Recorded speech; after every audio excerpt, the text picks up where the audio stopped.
Hello, Mixed Nutcases. This is Nuke Just, and today we have a very special episode of Nutty Bites. Brought to you in memoriam of tech. No, not of tech. Wait, I'm not dead yet. You're not dead. Get out of here, creepy in memoriam voice. But no, today we're going to call this in memoriam, where, we've lost a lot of celebrity, a lot of people that you feel like you know, but you don't actually know. We're not going to talk about anyone we actually know, because there are people that we actually know and we love them dearly, and to just use them for fodder on a podcast feels very exploitive and is no bueno. Okay, so there are the Nimlas Saints, and they are out there and they exist, and we have done memorials for them.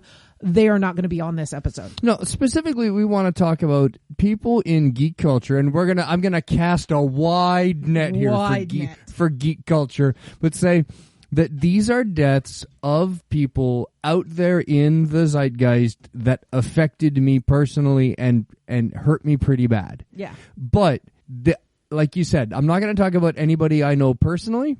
And I think we've also discussed there's a lot of them out there. People are immediately going to say, oh, yeah, Robin Williams. Well, yeah, Robin Williams hurt everybody when he passed, because that was a very sad story. And he was pretty universally beloved. You know, same thing, but like Fred Rogers and Steve Irwin. And Tony Bourdain. And I got a list of ones we're just not going to talk about.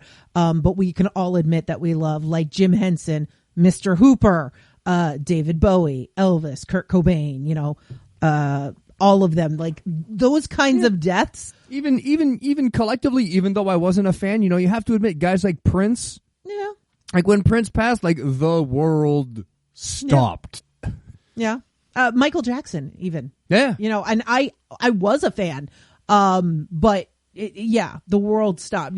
People that the world stopped for, we're not going to get into that, because they've had their, picture up with Sarah McLachlan in the background in their respective awards shows, and people have done movies about them and all the other things. I do believe the one very quick story I got to say about paying your respects to somebody who passed when the Queen died. That has the record for the longest line in history. It stretched for over 5 miles. You were in line for over 14 hours to pay your respects, and during that line, some guy got arrested because he didn't believe she was dead and didn't believe she was in the casket, so he tried to jump the line to open the casket. And then was guard tackled by those dudes in the funny hats. Guard tackle. Much worse than a bailiff tackle. Much worse than a bailiff tackle. To any fans of the Legal Eagle out there who know what a bailiff tackle is. You don't have to explain the joke. Of course you do. It's funnier. So we're not going to talk about those. And for me personally, more of what I'm not going to talk about. I'm not going to talk about people that, yes, it hurt that they died, but they were pretty old. They were at the end of their life. It was going to happen. Betty White, Maggie Smith, Kurt Vonnegut, Ruth Bader Ginsburg. I'm not going to talk about those. And there's many, many more. Leonard Nimoy. There's so many of them out there. I'm not going to talk about it because, people die. People can reach the end of their life. It happens. So the ones that I picked, and maybe I know you got a long list and you couldn't narrow your list down. Yeah, for I'm going to need some help with that. Okay, so try it this way: Would the average Nutty Bites listener know of this person? Because some of the ones that I've got here are some pretty deep cuts, but I'm a weird guy and they affected me pretty bad. So I think for starters, well, I'll start with the story of while I was doing research for this episode. I'll be honest, I went to the Microsoft AI Copilot, and I was just typing in, "Hey, give me a list of recent deaths." In the world of movies, in the world of music. And, going through the lists and seeing if there's any names that struck a bell. And there was a name on there that surprised me. Because in January of this year, we lost Peter Yarrow. Yes, and I didn't know, and that really, really hurts. I don't know what to feel yet. Because I just found out. So Peter Yarrow, if anybody doesn't know, was one of the folk trio from the 1960s, Peter, Paul, and Mary. They wrote Puff the Magic Dragon and a whole bunch of other great songs. And we've been watching Peter Yarrow recently, recent stuff, because he did this. It's really cute. He's singing Puff the Magic Dragon to his granddaughter, who's like a teenager.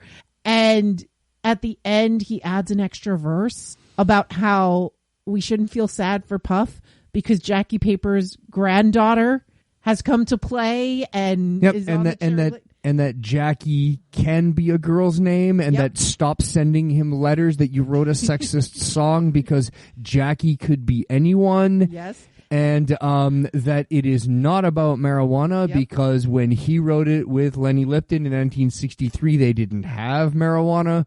The two of them, apparently, as he says, we didn't have the data. We did later.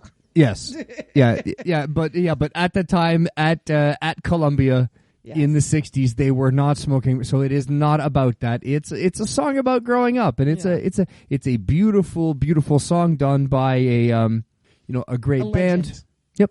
And so I grew up with that music. My mom used to sing it to me. So yeah, very special to me. I don't know how I feel about it yet. And it hurt. I will say that. I'll say it hurts because I didn't know it happened.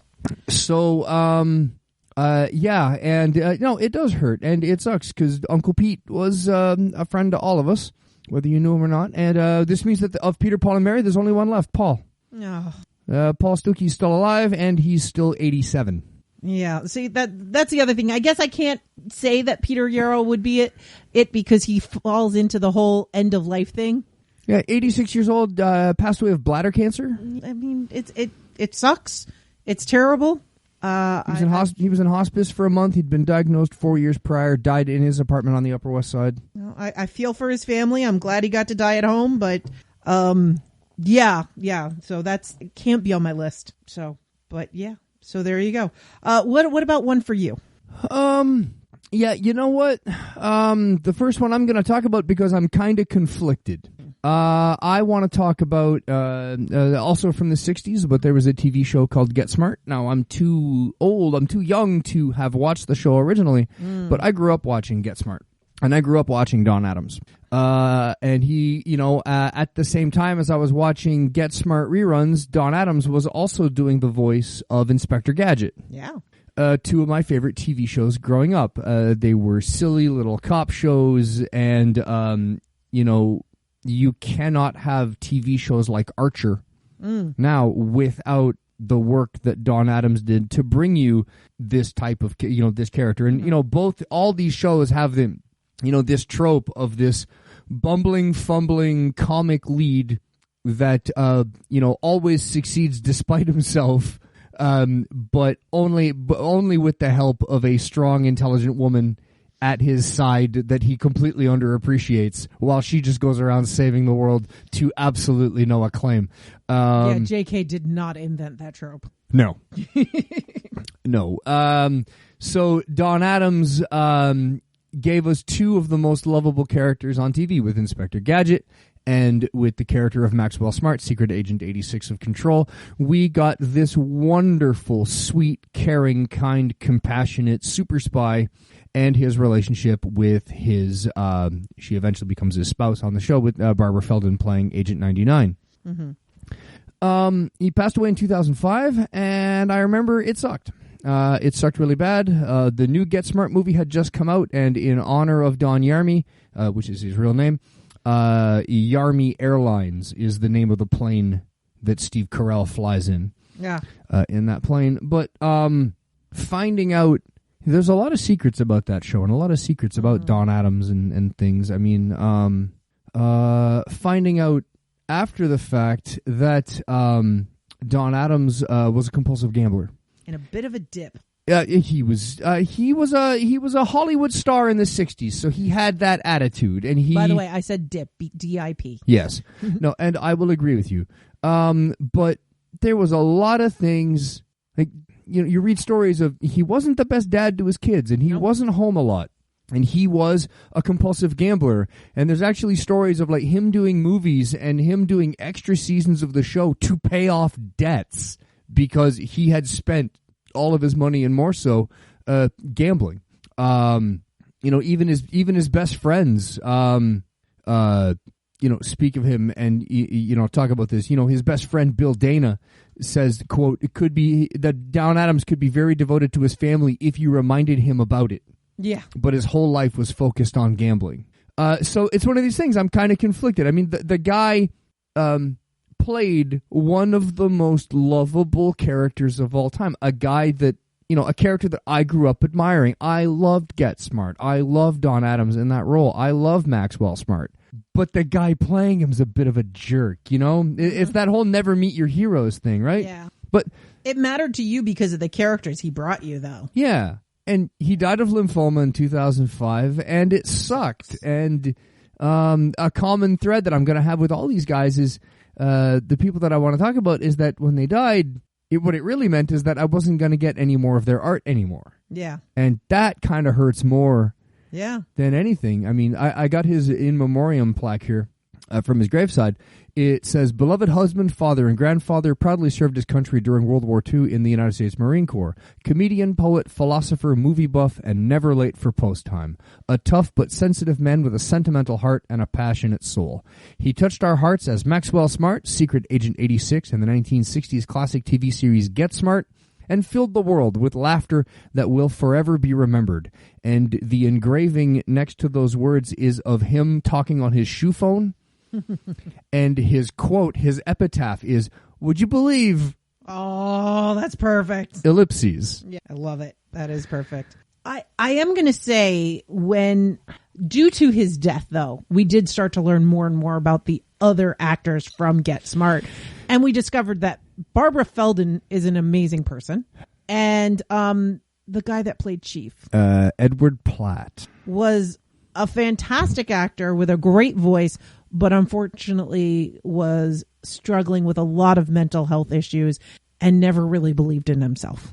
Yeah, the kind of person that would make a mistake in a scene and the director would call for a second take and he'd beat himself up about it, or he'd do a scene and go, well, was that good enough? Is that okay? I don't think it was good enough. And, have a great time with friends and then go home having a panic attack thinking they screwed everything up. Yeah, and when he died, it was reported that he had died of a heart attack, but he had died of suicide. And they had hidden that from everyone for many, many, many, many years. But this is before, I got to say, and this is one of those things that, we take mental health very differently than we did in the 60s and 70s, and that I think if something like that happened today, he may not have gone that far, because I think we've gotten a lot better. I hope so. I hope so too. But I do believe that we talk about it more, and we are a lot more open with our feelings. Yeah. And while there may not be, services may be difficult to access sometimes, and while actually going to a doctor can be hard sometimes, I do believe that we culturally are a lot better equipped at checking in on our friends and seeing how they're doing, and at least in my little geek culture world, I think we do pretty good at looking out for each other. We're pretty good, and we're definitely open for people to just unload and share, and at work I've even been given it's not an official thing, but it's a cute little keychain a coworker gave me, which is a little glittery badge that says emotional support coworker. Yeah. And I've been titled the ESC, the emotional support coworker. So, the fact that you have that ability and we know that those are in place and people can talk about their feelings. Yep. It's a much better place. Yeah, and here is not the place to talk about it, but I will say that I am also part of a peer support network at work. Yep. Yes, you are. And I have been for years. And yours is official. Yes. Yeah. Comes with a badge and everything. Yeah, a real badge, not just a cute holographic keychain. It's that is one of the things that happens when somebody passes. You start to learn a lot more about them. It's like the original captain on Babylon 5, the actor who played Sinclair.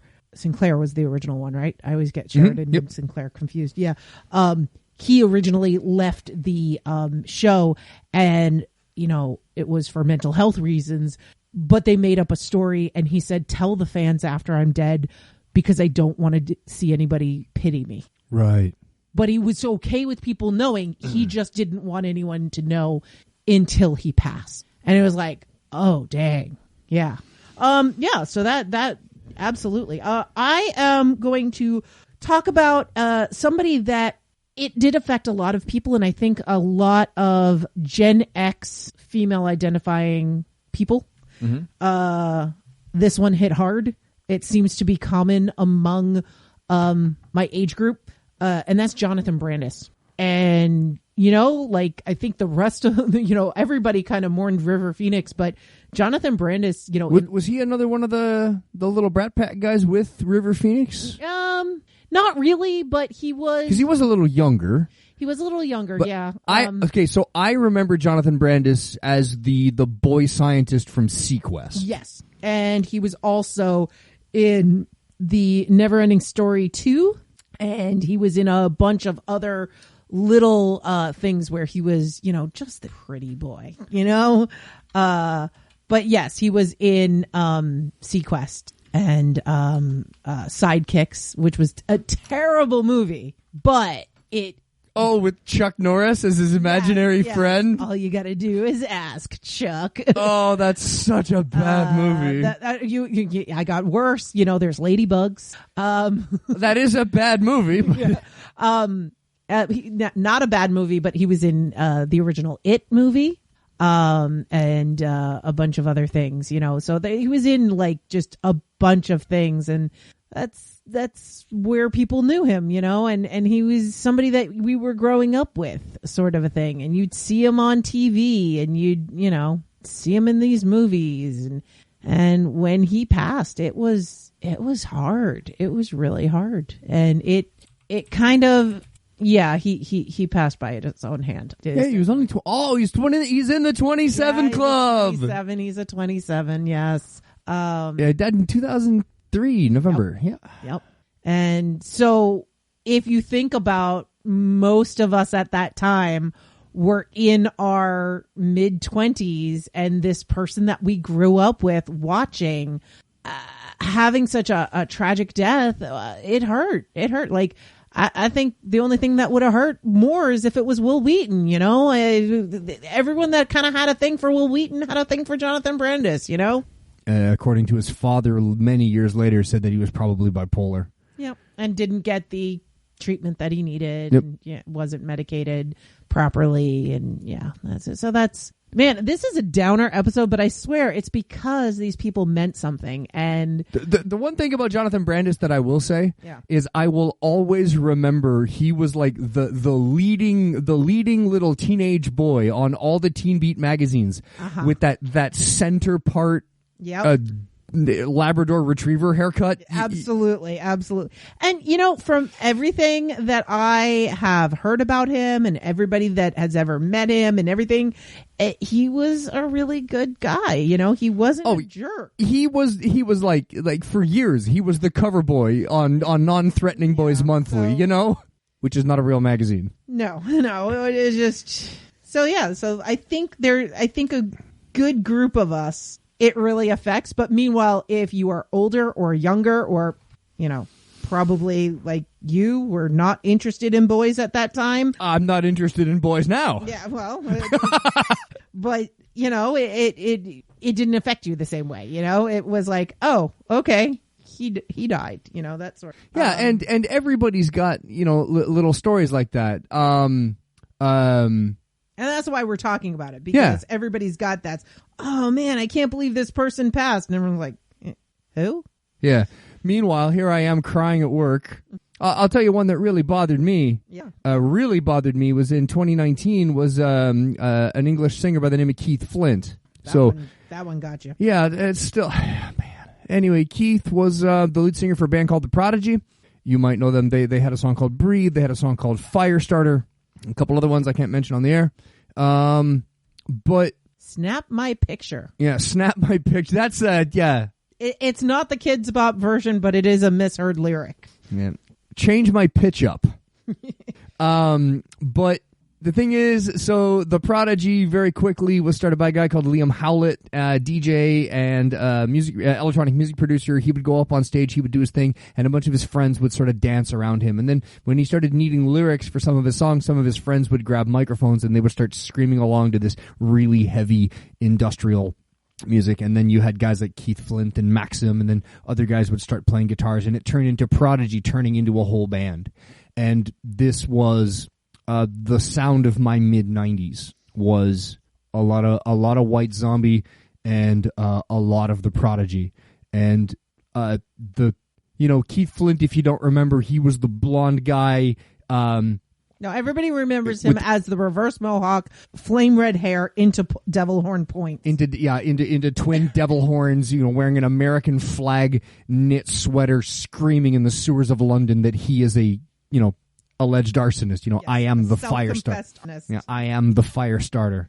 But the thing about Keith is that he and the other musicians in the Prodigy and other musicians like him are the ones that taught me that it's okay to be angry sometimes. Growing up in a pretty restricted household, my emotions were rather limited by my parents, and I wasn't allowed to be angry. And I certainly wasn't allowed to scream and yell and shout and fight. And I had a lot of emotions as a teenager that I had to let out, and music was one of those outlets. And when you're a bullied kid with anger problems and you're a bullied kid who gets into fights a lot, you're not allowed to be angry. So being told kind of roundaboutly through poetry, through these songs, that it's okay to be angry sometimes, was a really important lesson for me. Yeah, you had a lot of big feelings. I did have a lot of big feelings. And you didn't know what to do with them. So you danced them out. And Keith taught you that you can yell and dance. That you can yell and dance and scream and shout. And you can go to these things called raves, and you can go to dance clubs, and you can flail around for a couple of hours and smash into your best friends, and you can feel a heck of a lot better about yourself without needing to get into fights and without needing to resort to substances. That was a really important lesson for me, and I thank Keith for that. Passed away 2019, maybe by his own hand, but they refused to say. There's been... a coroner's inquest determined that there was insufficient evidence to determine whether it was a suicide or an accident. Mm-hmm. And they adjourned the inquest, and they never released any further information. But, why don't you talk about, because I know we watched it live, or not live, but we watched it at the time when reporters approached Johnny Rotten. Yeah. To ask Johnny Rotten about what'd you hear about Keith? What'd you hear about Keith? What do you know? And he basically talked about how he was loved and didn't feel loved, and he wished he could have shown him that he was loved, and that if he wanted to, he was welcome at his house. He was welcome at anyone's house, that there are so many people in the world that would have held him and told him that they loved him, and that it is, I can't quote Johnny Rotten, he uses a lot of expletives, but look up the video, it's quite good. It was a tragic waste, and he was loved, and we need to tell our friends that we love them, and that they need to understand that they're not alone. Hey, Nutty Bites listeners, did you know we love you guys? We do, and you're not alone. I mean, every single one of you, except for one person that I won't mention. Is it me? No, I just won't say. I'm making it up. Of course, we love all of you. I was just thinking, like, our last episode, we did a shout out to somebody because we knew that they'd be listening, and I don't know who's listening most of the time, but sometimes, some people I know are eventually going to hear this, and I know who you are. Those of you that I know who listen, and I care a lot about you. And if you ever needed a hug or someone to talk to, like, I may not be the fastest as getting back to people on socials, but I am here and I do care about you. And yes, the world is overwhelming, but that doesn't mean that I can't listen to my friends. It's like there sometimes when the world is so overwhelming, people feel like, well, I can't burden them with my problems. But you know what? Handling other people's problems is actually easier than handling your own. So lean on your friends because they want you to, because they love you, and they would much rather talk to you till midnight than not talk to you for the rest of their lives. I'm sorry if it's a downer, but it's true. Like, we really do care about you guys. Yeah. And if you're ever really low, please reach out. And that's why I try to build these communities. We've got the Facebook group. We've got the Discord.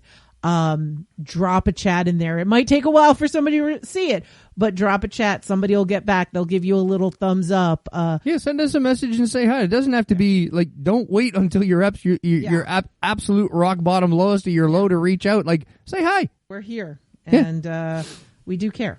And that's I think why Keith Flint hit you so hard is because it just felt like you didn't know him, but you still felt like you could have done something. And how many people in our lives do we have that? I could have said something, but I didn't know. Yeah, like especially with Keith. With Keith, it's like, had he called and said, I need to place a crash and I don't feel like being alone, he could have come over and crashed. And, and I think I'm one of many millions of people around the world that would have done exactly the same thing. You know, all fans of his music would have done the same. I do have one little funny story of his, because he was also a pub owner. Yes. For years, he owned a place called the Leather Bottle Pub in Pleshley, Essex. He was a popular landlord there. He kept a jar on the bar where customers would be required to put in £1 if somebody made a fire starter joke when he lit the pub's fire. Nice. Like a swear jar. I love it. See, that's £1 in the jar. That's £1 in the jar. Yep. I couldn't. You know what? That's okay because I'm not much of a drinker. So this is the one thing I wanted to show you along with this as well, because he had a lot of friends. He was a motorcycle racer. Mm-hmm. He won the Manx TT on the Isle of Man like 4 times. Wow. The guy, one of his friends said that I hope Heaven has a fast bike because they're going to need it when he gets there. But another one of his friends was the fashion designer Donatella Versace. Oh. Yeah, they were very close friends. And when he passed, her summer collection the next year, her menswear collection, she did as a tribute to him. So here's a picture. It was all set to his music, and they're all wearing industrial punk type clothing. All of the models have got brightly colored hair in the double mohawk. They're all wearing the bug eye glasses, walking out to Firestarter. Yeah, they're all dressed like Keith Flint. Yep. You went the extra mile to put the leopard into the leopard print. Yeah, that's really cool. So kind of a similar out of nowhere thing. We're going to move away from the mental health reasons. It might come back though. Andy Hallett. Andy Hallett played Lorne on Angel, or the host. He was the green guy. The green guy with the singing. Yeah.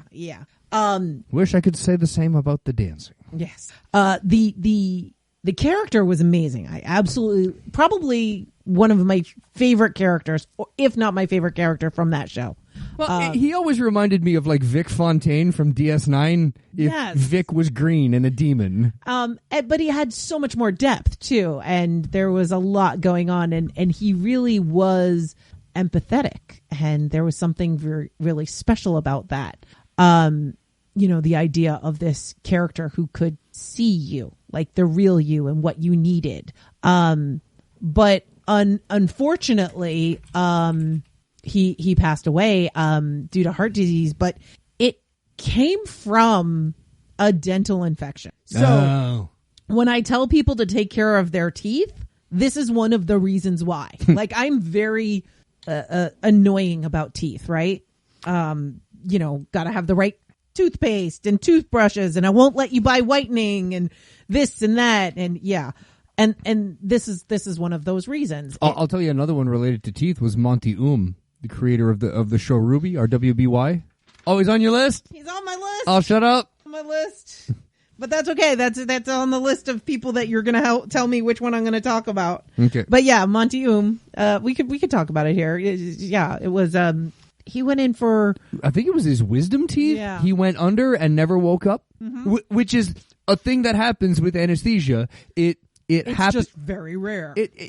But it's rare, but it's also common enough that it happens sometimes. That's why there's an entire medical specialty devoted to anesthesia, because it's not just knock you out, wake you up. Yeah. There's a lot of things that can go wrong. Yeah, exactly. So it's taking care of your teeth is really important, and it can lead to other things. And it took 5 years for this to happen to him, but it all started from a dental infection. So making sure that you don't let things abscess, really important. But that one hit hard. And I think that was the first, well, it wasn't the first of the Buffy Angelverse. We lost Ghislaine Quinn earlier, who was in the original cast of Angel. That was Finn? Doyle. Right. The other Irish name. Yeah, the other Irish name, Doyle. And that one was sad because while, again, we talked about it, being hush-hush to respect the person's privacy. Yeah, because he was pretty troubled. He was an addict, and he was constantly falling off the wagon, and he was first let go from the show because of it, and then he OD'd. So it was really sad. And then just recently, Michelle Trachtenberg. So, due to a liver transplant. Yeah, complications due to liver transplant. Yeah, which it's really, when these shows are part of your life and part of your, this isn't my childhood, but it was definitely like my coming of age hood. My early 20s. It's kind of shapes who you are. I know that there's a lot of us that don't like where J.K. Rowling has gone, but Harry Potter is something that people grew up with, or that they had in that time period of the 20s, that you spend so much time with characters that they become part of your life story. So it's hard to let that go. So that to me is, why Andy Hallett, I never met him. I never knew him, but his death hit really hard. And from everything I do know, he was really supportive of his friends. He did, he worked in their little films and different special projects, and devoted his time to people. And it's just a shame. And so it also, like Jonathan Brandis, reminded me of my mortality. You can be young, but at the same time, you're any day. So it goes. So I want to bring up two together artists. Yes. Because like I mentioned before, the thing that I didn't know much about them, and I don't know them personally. I don't know a lot about them, but I know a lot about their art. Okay. I want to talk about Sid Mead and H.R. Giger. Oh, okay. So I'll start with the thing is that it really hurts. Here, I thought you were going to talk about Keith Haring and Basquiat, because that also hurts. But yeah, continue. Yeah, but the thing about Mead and Giger is that their stuff has entered the popular culture, and you may not know them. You may not know those names. Maybe most of you might know Giger, and unless you've listened to a lot of episodes of this show, you might not know the name of Sid Mead, but you know their art. Yeah. So Sid Mead did the concept art and the vehicle designs for a little movie called Blade Runner. He also did Tron, Aliens, Time Cop. He designed V'ger for Star Trek The Motion Picture. Wow. He designed the concept art that became the AT-AT for Star Wars. Oh, no, wait, it's better. He designed Johnny Five. Yeah. From Short Circuit. You can tell. You can see it right in the design. Absolutely. So he was known as the guy that drew the future. Yeah. From Blade Runner and everything afterwards, if there was a something that needed to look futuristic, it was usually based on the art of Sid Mead in a lot of cases. He also, worked for anime. He did the robots for Turn A Gundam. He worked on an unfinished sequel to Space Battleship Yamato called Yamato 2520. But, doing research for this episode today, I find out that his spouse's name was Roger, and find out that Sid Mead was gay. I had absolutely no idea. It doesn't mean anything. It's just I didn't know anything about him. Yeah. I just knew and loved his body of work. And he's been gone since 2019, but we're not going to get any more. Yeah. And so now... And it's almost like that vision of the future went no with longer them. exists and went with him, and we're headed into something much, much worse. Like, CD Projekt Red, when they came out with Cyberpunk 2077, there's nothing wrong with Cyberpunk. And Cyberpunk is an absolutely beautiful game, and the artists that they had did a great job. But Cyberpunk is not Blade Runner. Right. Cyberpunk and Blade Runner are not Shadowrun. It's three different views of this weirdo techno future. It doesn't make it wrong. It just makes it different. And we're going to have to, who is the next Sid Mead? And this is what I can't wait to find out, is who is going to be the next future visionary artist that designs the movies and books and video games and, gives us the look of the future. Yeah. I can't wait to see. And Giger, well, he designed the aliens. This weirdo avant-garde Dutch artist that does... Oh, and whose microphone stand? The Jonathan Davis from Korn. That's it. He designed the microphone stand. He's done a bunch of... He had a signature Ibanez guitar. He's done all kinds of works for video games like Darkseid. He did the art for a game for an old Super Nintendo or an old Nintendo game called Turrican. He's done albums for bands like album art for bands like the Dead Kennedys and Danzig. All right. Cool. And a whole bunch of he did an album art for Emerson, Lake and Palmer called Brain Salad Surgery. There you go. So, it's amazing. But I got a whole bunch of them here. Atomic Playboys by Steve Stevens. He did the portraits of Debbie Harry for her album Cuckoo. I love those. So, but we know him as the designer of the Xenomorphs in Alien. But those movies were so good and so scary, and the Xenomorph doesn't look like anything else. His art gets very, very weird, and some of it gets rather graphic. I mean, the poster that he designed in a Dead Kennedys album led to obscenity charges because it is very graphic, but sexually so, not violently. But his art is like absolutely nobody else's. And he passed away in 2014 in Zurich, Switzerland. In his hometown of Chur, Switzerland, they've named a plaza after him. It's the Gigerplatz. Oh. There is a place you can go called the Giger Bar in Chur that has all of his art all over the place, and the doors on the outside are all sculpted to look like they're part of a spaceship.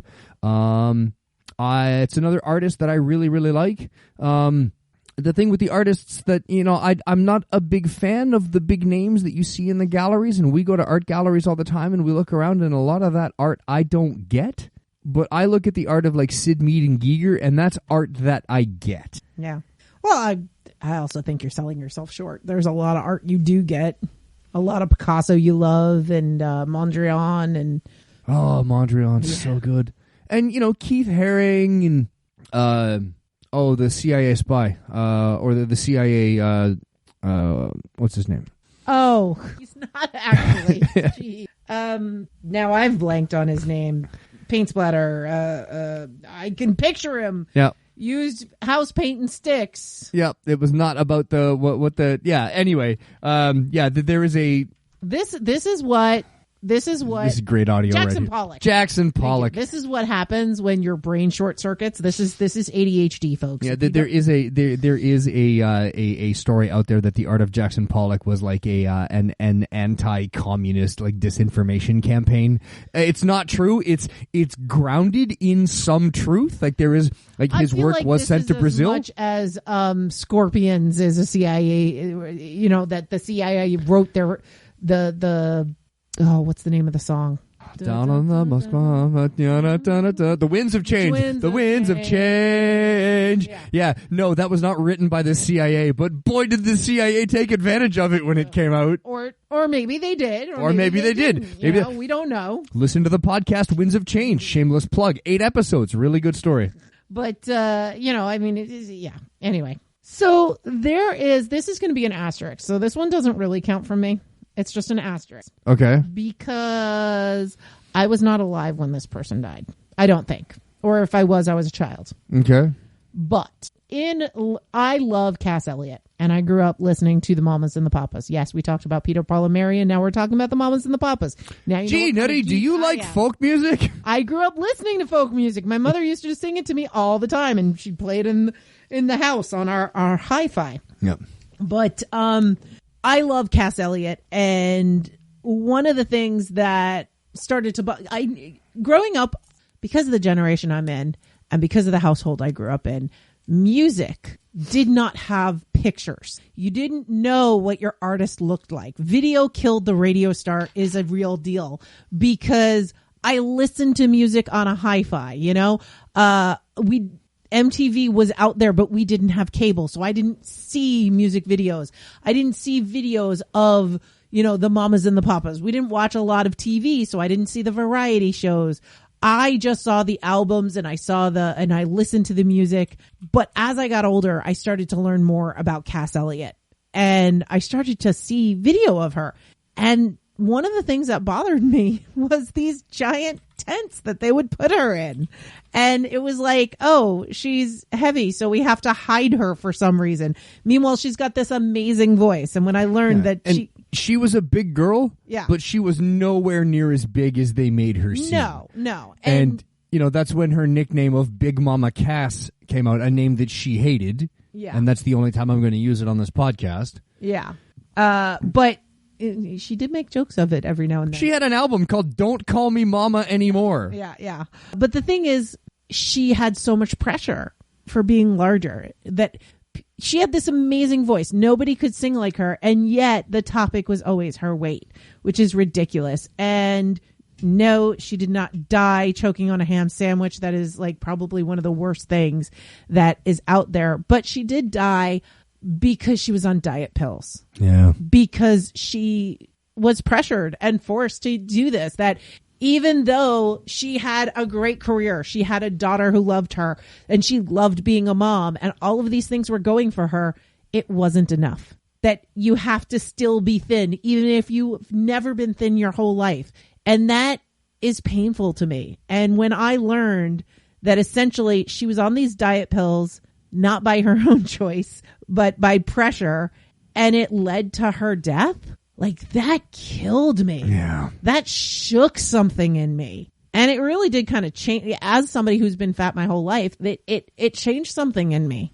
And it made me very wary of the thinness at any cost mentality. Yeah. So hopefully I've learned something from it, but it still affects me. And this is one of those things where, you know, I am removed many times from this, where, of course, I'm sad that, you know, Cass Elliot passed, but it was before I was born. Yeah. And let's speak plainly, I'm not a fat girl. No. So this is one of those things that, you know, absolutely does not fall into my upbringing, doesn't fall into my personal story. You know, I was bullied for a bunch of reasons, but being a fat girl was not one of them. Although I'm pretty sure had I left my bullies enough time, I'm sure they'd come up with something. Yeah, I'm sure.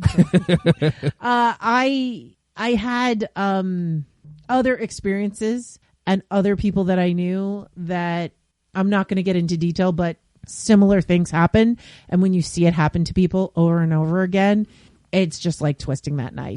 The one thing I'll find funny is that her first spouse's name was Jim Hendrix. But not Jimmy. Not Jimi Hendrix, another guitarist. Yes. But James Hendrix, not that James Hendrix. Oh, that's funny. So that's my asterisk. That one doesn't really count. See, I cheated. You cheated. So I guess the last one I want to talk about is Tom Petty. Yeah, Tom Petty died in 2017. That hit me kind of hard. Yeah. But in Tom Petty passing is when I discovered the Traveling Wilburys. Really? Which was, You didn't know that? I thought with them before. Nope.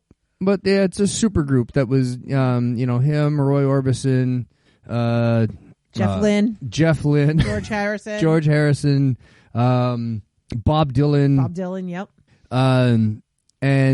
The thing about Tom Petty is, I'm sure there's somebody out there listening that's going to get very mad at me, but like I like a lot of bands, I like a lot of music, but I'm an inch deep and a mile wide when it comes to music. I'm the type of person that will listen to the same song 8 times in a row and find something new in the music every time I listen to it. I will dissect a track for months, listening to it again and again and again and again and again, and then never listen to it again. But hello ADHD. Hello ADHD. But I'm a huge fan of the music of Tom Petty that I have heard, and his songs I like a lot, and I love the way he sings. I love the message in his music. I like what I have heard. This doesn't mean that I've dissected every track in his discography. Nope. And I don't know a lot of the deep cuts. I don't have any of his albums. I mean, who has albums now? So I'm sure that you're not a real fan because name 7 of his albums. Like, I don't know. I don't care. I'm not fighting you on this. It's like, I'm a fan of Tom Petty.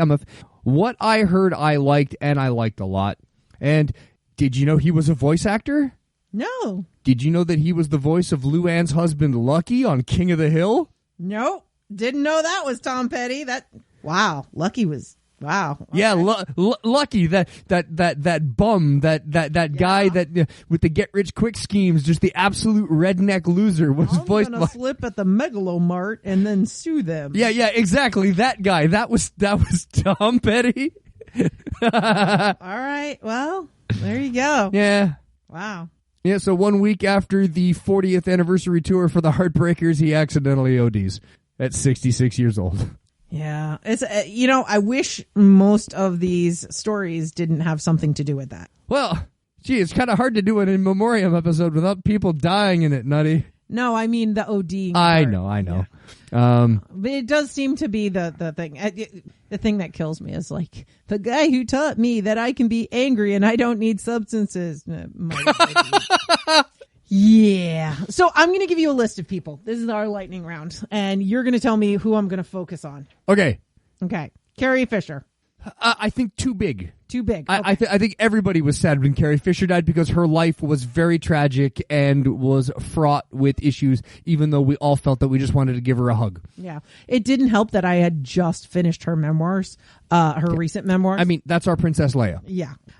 General, thank you. Sorry, General Organa? Adam Yauch from the Beastie Boys. Oh, yeah, but when Coldplay does a tribute to you on stage, biggest band on the planet. It's a bit big. Okay. But absolutely the Beastie Boys. Yeah. Monty Monty the creator of, Rooster Teeth Ruby. from Ruby. Yeah. They tried, but it never kind of, yeah. Now, this one I think is too big. I think everyone mourned this, and it really hit the geek community hard. Grant Imahara. Oh, from Mythbusters. Yeah, that was sad. I think that hit a lot of people. Yeah, especially because he was one of ours. Yeah, but he was another one. I think it was another surgery-related one. Was it? It was another. I don't think he was ill. I think it was just another one of those sad accidents where, because he was still quite young and he was on the most popular show on Discovery, one of the most popular shows on TV. He was doing the convention circuit. He was one of those guys that the parasocial relationship felt really hard, especially those three with aneurysm. Oh, that's even worse. You never see that one coming. Previously undiagnosed, and it ruptured. Intracranial aneurysm. Oh, that's bad. But, Grant... That's why Archer's afraid of them. Yeah, absolutely. Yeah. But Grant, Tori, and Carrie, the three of them, the parasocial relationship thing is really hard with those, is really big with those three because they really do feel like your friends. Yeah. And they really do feel like, they kind of feel like the smart version of the cast of Jackass, where instead of, hurting each other, they're going to go out and they just want to go out and do science, Yep. Andre the Giant. Yeah. Yeah. That was my childhood. Yeah, what sucks about that one, especially because he was in so much pain because of his really bad back. It's kind of a blessing, but at the same time, it sucked. Can I add one? Yeah. Ryan Dunn. Oh yeah. Yeah. From the Jackass movies. I'm not going to bleep that because that's the title. Yep. And Dunn was very much that guy that really felt like he was your best friend. And even though you knew this is where it was headed. Well, and even then it was him drunk at a bar wanting to show off his new sports car to somebody and then wrapping it around a tree and killing himself. After tweeting something. Just a pointless end. Some people would say to a pointless career, but hey, that's the point of those movies. So instead of ending on that, I'll end on the last person on my list. Yeah, please. That also, I think, touches a lot of the mixed nut cases. Aaron Eisenberg, you may know him as Nog from GP. I didn't know he passed. Yeah, no, you did, but you might have forgotten. It was it kidneys? He was a transplant survivor, and then not. God, that sounds terrible. But yeah, he was only 50, even though he still looked, 19. He passed from a heart attack caused by kidney disease. But he had kidney transplants, and his whole life. That's one of the reasons why he was so small. Because he only had one partially functioning kidney that he was born with. Yeah. So he always had that issue. It just So that one I think hurt a lot of people, especially because they had just come out with the I can't remember the name of the documentary now, the Deep Space Nine documentary. And he was in it and everything, and it was just really great to see him. But I guess while they were filming it is when he passed. Apparently, in a Star Trek Discovery episode called Die Trying, they honored him by having a flyby of an Eisenberg-class starship called the USS Nog, NCC 325070. The ship was also offered as a prize in the Star Trek Online video game as a prize for competing in their winter event. Oh, that's awesome. Okay, that makes my heart happy. But yeah, so those are the people that kind of hurt us. And I'm sure there's people we missed, and I'm sure you'll bring up people and we'll go, oh no, but there's something about the feelings that you have from losing someone you never knew.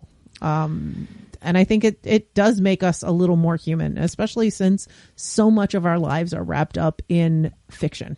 And there's a lot of other people that I could have brought up, a lot of people that meant something to me. Mm-hmm. And I will say that with a lot of my choices, none of them were perfect. Like when I talked about Don Adams, he wasn't perfect. Keith Flint wasn't perfect. As a matter of fact, Ryan Dunn, not perfect. None of these people are. They're people. For a lot of the people that we discussed today, it's more about I'm never gonna get more. I'm never going to, there's not going to be another Beastie Boys album. There's not going to be, more General Leia. There's not going to be more music from Cass Elliot or the rest of Ruby. If they do another Alien or if they do another Blade Runner, it will look different. Mm-hmm. I mean, that they're still going to lean on some of those things, but at the same time, it's not going to be made by that person. You know what, though? If you told me that there was a Blade Runner movie coming out and all they did was put all of Sid Mead's art into a computer and told the AI to draw more, don't you dare! I'd be okay with it. I would not be okay. Just because that's the... Excuse me, I'm blooming out here, but that's the whole point of Blade Runner, right? Yes, but no. But, anyway... Those are our thoughts. And if there are people that you think we should be talking about, go to the Facebook group and let us know. Go to the Discord and let us know. Whichever social media of your choice. I am on Instagram, that you can find me there. You're not going to find Tech there. I don't know where else we have. Signal. I don't know. If you would like to be hooked up to a Voight-Kampff machine to see if you can tell AI art from real art, contact me at Nutty Bites. No, I'm kidding. Anyway, so those are our thoughts. Let us know what are your thoughts. And hopefully just remembering some of these people can help us remember the things that they made us feel, and that we still have that art that they made. Thanks so much. Bye.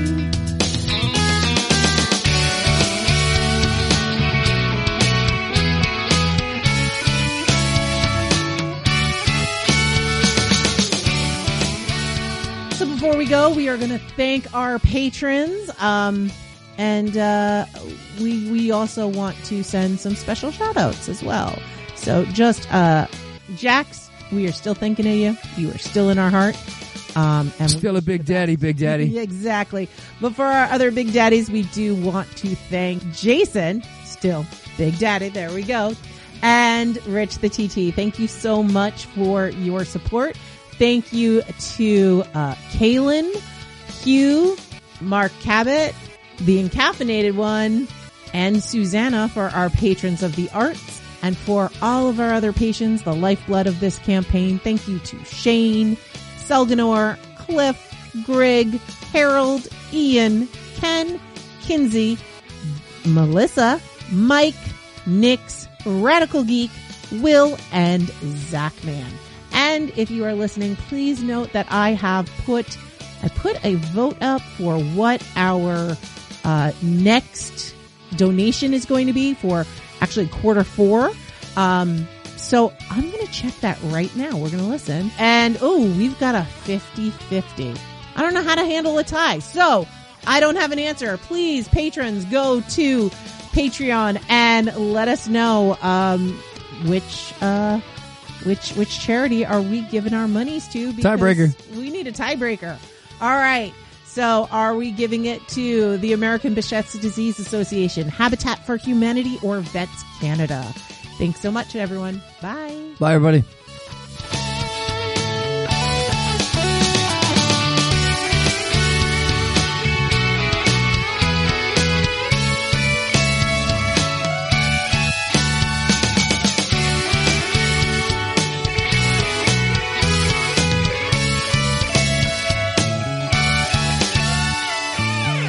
Nutty Bites is produced by Nimlas Studios under a Creative Commons Attribution No Commercial Non-Derivatives 3.0 International License. That means you can't change it without my permission. You can share it and send it to your friends. Just link back to me, my site, and everything. We live at nimlas.org, which has links to everything social media, including facebook.com/group/nuttybites and patreon.com/nukejoss, or call 347-NUTTY42.